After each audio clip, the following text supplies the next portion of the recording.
गाने सुनते हो आप, या फिल्म देखते हो टीवी पे या मोबाइल में, या बकवाद देखते हैं सुनते हैं किसी चुटकुले वगैरह। घर में एक दुर्घटना घट गया, आप सुनकर दिखाइए उसने, वह फिल्म का गाना सुनकर दिखाइए फिर। तो ऐसे गंदे लोक में हम ये गाने सुने और सुनाएं, गाने गाएं, यहां तो रोना पीटना है सबका।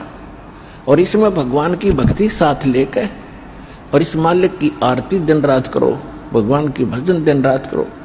ठीक है, कोई दुर्घटना घट भी जाए तो मालिक की भजन नहीं छोड़े, आरती इसी तरह करता रहे, इसमें बिल्कुल बंद नहीं करे।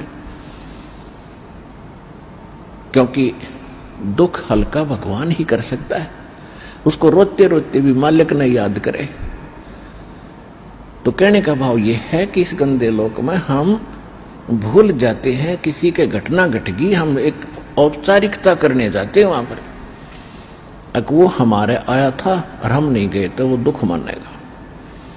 बस वहां थोड़ी सी देर में पूछ लेते हैं कैसे हुआ, क्या हुआ, बहुत बुरा हुआ, बाहर आते फिर वो सैर सपट्टे अपने जो के तो रहते। जिसके लागे सो तन जाने, और यह सब क्या लगेगी, किसी के पहले लग जाएगी, किसी के बाद में लगेगी। यहां तो कोई नहीं बचेगा इस मार से, काल के कोल्लू में सब पड़े हुए हैं। और एक दिन इसके पाठ के नीचे आपने आना पड़ेगा। परमात्मा कहते हैं चलती चक्की देख के और दिया कबीरा रो, और दो पाटन के बीच में साबत बचा ना कोई। चक्की के बीच में चक्की चल रही है पत्थर की, उसमें कणक डाली जा रही है। कहते दो पाटों के बीच में, इस काल और माया के बीच में आपको पीसा जा रहा है, इसमें साबित कोई नहीं बचेगा। फिर कहते हैं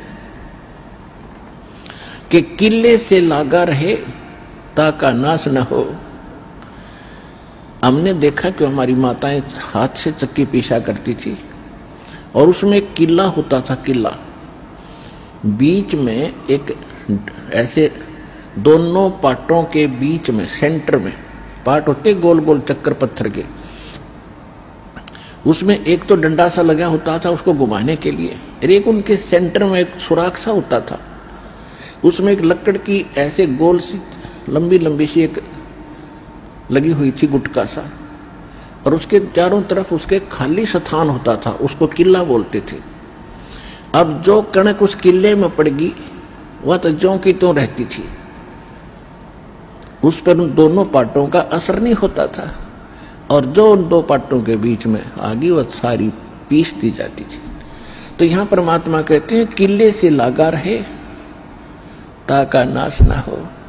तो हम परमेश्वर कबीर जी के साथ लगेंगे, ये किला है इस काल के चक्की के बीच में, और जो परमात्मा के संपर्क में इसके निकट आ गया फिर काल के इस पत्थर यानी दोनों पाटों से बच गया।